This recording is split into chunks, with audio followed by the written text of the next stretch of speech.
Just making a video on a mistake I made today while purchasing this 1060 video card. You'll have to excuse the lack of a heat sink. The seller I bought it from said that the stock cooler had issues with the computer shutting down. So he replaced the stock cooler with a water cooler. It was just a EVGA all-in-one type deal, which fixed his issues and the card ran stable. With the water cooler, it would run Furmark and having benchmark just fine. One thing I noticed initially before I even plugged it in, which might be hard to show on the camera, the tops of these capacitors here and then here were a bit rounded looking. Also, they looked uneven. And when I tested it, I did hear a bit of a squealing sound, which I just assumed was coil line because I was using a crappy power supply and a really low-end board. But what I ended up finding out after the fact, unfortunately, is these capacitors have failed. I don't know if I'm showing that very well on the camera, but that capacitor to the left of the screen is raised off the motherboard, or the video card, I guess, a little bit. And what's happened is these are bottom vented. They have a rubber seal on the bottom.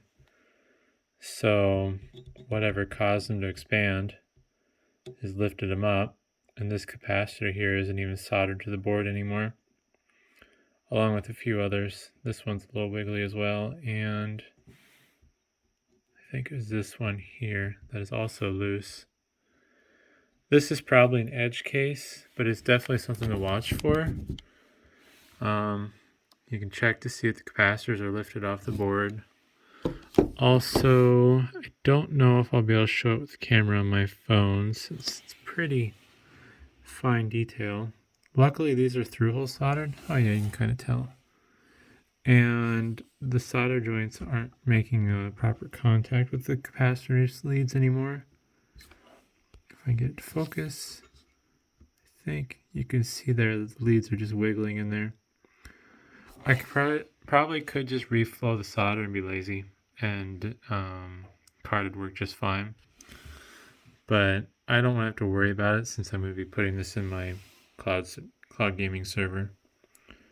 And also, as you can tell, this solder joint's bad too. This one has a lot more solder on it, so I don't know if somebody tried fixing this card. I'm thinking my buyer, the person I bought it from, was honest, but part of me kind of wonders. I'm a little disappointed, but at the same time, this is something that I can actually fix on my own. I just need to desolder all these capacitors and put new ones in. Otherwise, the rest of the card physically looks fine. This is a PNY brand 1060 with 6 gigs of RAM. And like I said, it did work in the benchmarks, so I could just be lazy and resolder the caps, add some more lead to them and make the joints good. But I'm gonna have to just fix it because I want to be able to put this in my server and never look at it again. But yeah, definitely something to look out for. I was not aware that capacitors failed in these newer video cards. But thanks for watching.